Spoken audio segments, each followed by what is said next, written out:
sedentary lifestyle, it is being blamed for as many deaths as smoking. At least 400,000 Americans die of sudden cardiac arrest every year. Only 4% of our elementary schools require daily physical education. A lack of sidewalks discourages walking.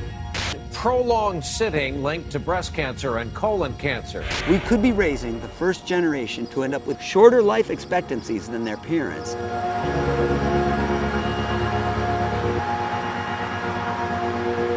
Physical inactivity is the biggest public health problem of the 21st century. The impact of inactivity that we're seeing now is being shown in the diseases that we're seeing skyrocket around our country. Obesity and heart disease and high blood pressure, diabetes are running rampant, if you will, at epidemic proportions. Low fitness is causing more deaths than any other risk factor. When we look at obesity as a predictor of mortality, it completely goes away when we adjust for fitness. In other words, the fat guys like me who are fit have 1/2 the risk of dying in the next decade as the thin guys who are not fit. Across the world, every country that stops walking sees an explosion in both heart disease and diabetes. And you can't deal with that with medication. You can't fix it with surgery. What you have to fix it with is to restore walking to the culture.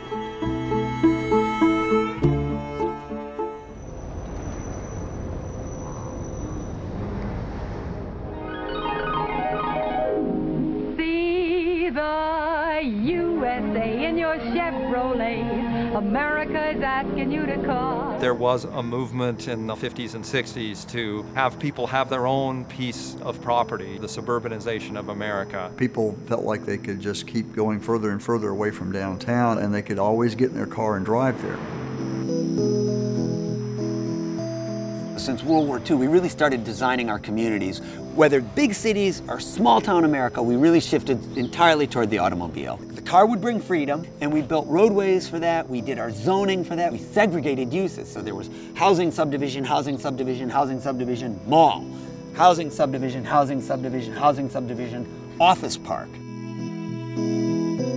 We've become an automobile-dependent society, which has had tremendous implications for our physical activity and for our walking.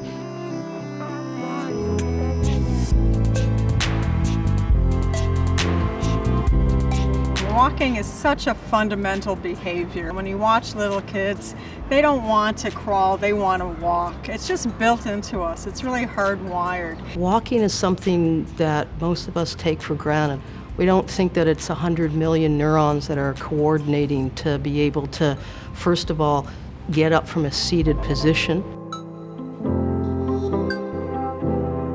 Your feet have 26 bones, 33 articulations, 111 ligaments, over 20 muscles. We really are beautifully constructed and really ideally designed to be walkers.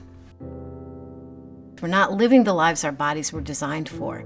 That mismatch is really a big source of the problems that we have today with our health.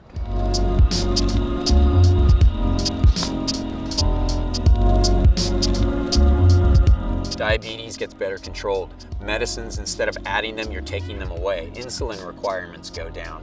Cholesterols go down. Stress level goes down. And I would go out on a limb and say 90% of the things that come into my office every single day for the last 12 years, you could tie in where a little bit of walking can make those things a lot better.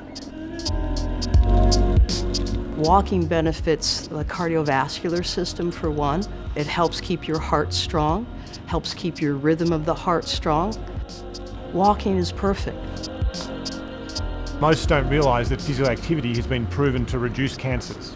And in combination with a healthy lifestyle, physical activity can reduce some cancers by 50%. Most antidepressants take roughly about 4 weeks to work. A better quick fix is walking briskly. Walking is an immediate antidepressant.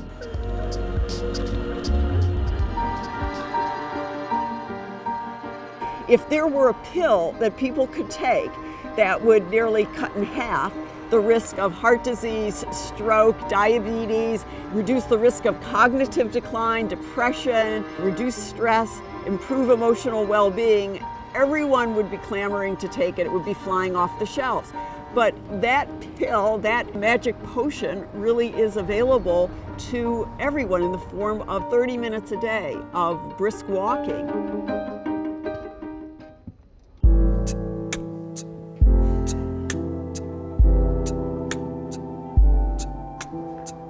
New generation, millennials, they don't want the old dream of moving to the suburbs with their car and just kind of surrounding themselves with their possessions.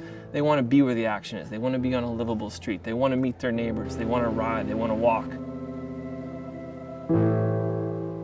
If you walk, you can stop and you can take out your wallet and you can buy something.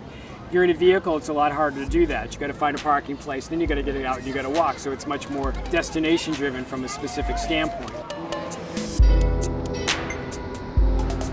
That healthy lifestyle becomes an attraction not just to people but to businesses. By getting more people walking and biking, you cut down on your health costs. It makes you more competitive with other businesses, other cities. That's the new way we have to think as we design our lifestyles. We either are going to rebuild our communities in town in a healthful way, or we're going to blow the call. I want us to be that hero generation, and I know we can. It may have nothing to do with health. It may have everything to do with family, with friends, with walking one's dog, with travel, with social causes. It starts with a culture shift. We're going to value walking as a culture, and we're going to do what it takes to get there, politically and planning-wise. We're starting to shift away from looking at health as disease and illness and look at health as wellness and prevention. Health is a part of everything we do every day. We need everybody on board with walking. We need the schools on board, we need the cities on board, we need employers on board. And if we make walking part of the culture, if we make walking a basic core value of America, we'll walk. And we will be much healthier as a result of that.